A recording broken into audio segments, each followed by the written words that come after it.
nabadgelyo naxariisi korkiina ha ahaato walaalaha ilala socdo meel kasta joogtaanba ku soo dhawaada mawduuca kan ee kooban aynu uga waramayno qudrada ilaahay jalla jalaaluhu acduma sultaanu qof yow ruuxa ma la socotaa ma soo ogtahay kacbadan beydka ilaahay ee xaramka dusheeda rabbi waxa uu dhigay ilaahay haddana qof bashar oo bilaadan uu soo arkin waa awoodda ilaahay iyo qudradiisa xadiiska rasuulka ilaahay calayhi salaatu wasalaam ayaa nooga waramaya nabiyullaahi maxamed wuxuu yidhi calayhi salaatu wasalaam samada toddobaad waxaa ku yaala beyt ama guri ama masaajid camiran maalin kasta waxaa gelaya 70,000 oo malag 70,000 kuma soo noqdaan 70,000 oo kala soo gelaya ilaa qiyaamaha ku soo laaban mayo malgii hal mar ku sujuuda halkaas nabiyullaahi maxamed calayhi salaatu wasalaam asxaabtiisa ayuu la hadlay markaas wuxuu yidhi war ma waad ogtihiin mase garanaysaan ma soo ogtiin dad yahow beydka la camiray waxa uu yahay saxaabadii rasuulka ilaahay calayhi salaatu wasalaam ayagoo ilaahay rasuulkiisa ka amar qaadanaya ayaa waxay dhaheen alla iyo rasuulkiisa ku aqoon leh arrinkaas nabiyullaahi maxamed wuxuu yidhi waa masjid samada ku yaala kacbadana ku aadan hadduu soo dhaco meesha ugu horraysa ee dhulka uu ku dhacayo waa kacbada yacni kacbada beydka ilaahay xaramka ayuu beydkani ku aadan yahay samada toddobaad buuna ku yaallaa waa masaajid maalinkiiba waxaa gala 70,000 oo malag maalinka kale waxaa galaya 70,000 oo malag cusub kuwii ugu horreeyay ku soo noqon maya ilaa qiyaame malaa'igta ilaahay sida u tira badan tahay soo ma aragtaan waa awoodda ilaahay sidaa darteed bay qaar ka mid a culimmada waxay tilmaamaan sama kasta waxaa ku yaala beyt yacni masaajid ay malaa'igtu ku sujuuddo masaajidkaasoo kacbada ku aadan ilaahay ha dhowre yacni samadan soo xigta waa ku yaallaa midda kale ku xigta waa ku yaallaa tan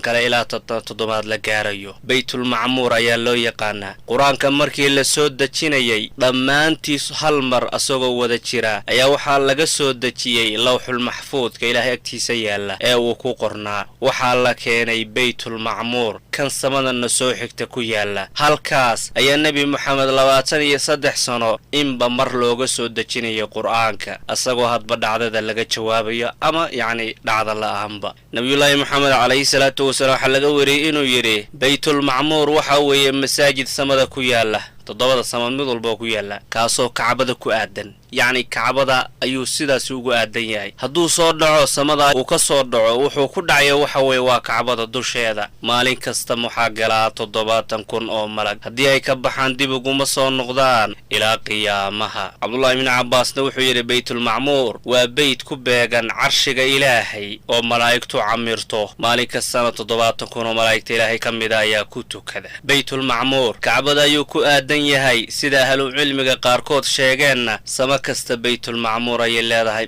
wayna isku aadan yihiin kan ugu korreeyana wuxuu ku aadan yahay waa carshiga ilaahay ee makhluuqa rabbi abuuray ugu weyn beydkan kacbada ku aadan ee dhinacana aan ooga leexanayn ilaahay baa qur-aanka dhexdiisa ku dhaartay rabbi wuxuu yidhi watuur وكتاب مسطور في رق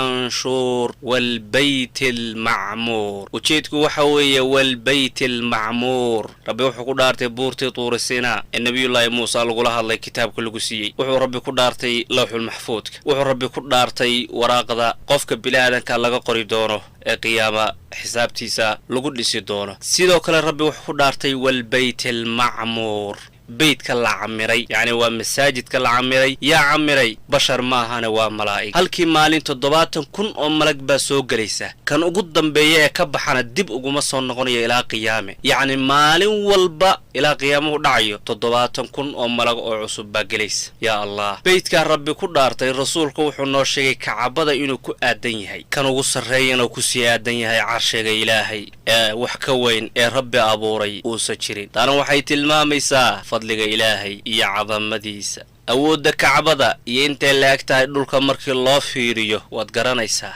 dhulka marka loo fiiriyo samaawaadka waa fahmi kartaa intaasoo la isku duray kursiga markii loo eego waa shay aad u weyn kursiga markii loo eego carshiga wuu yaraanayaa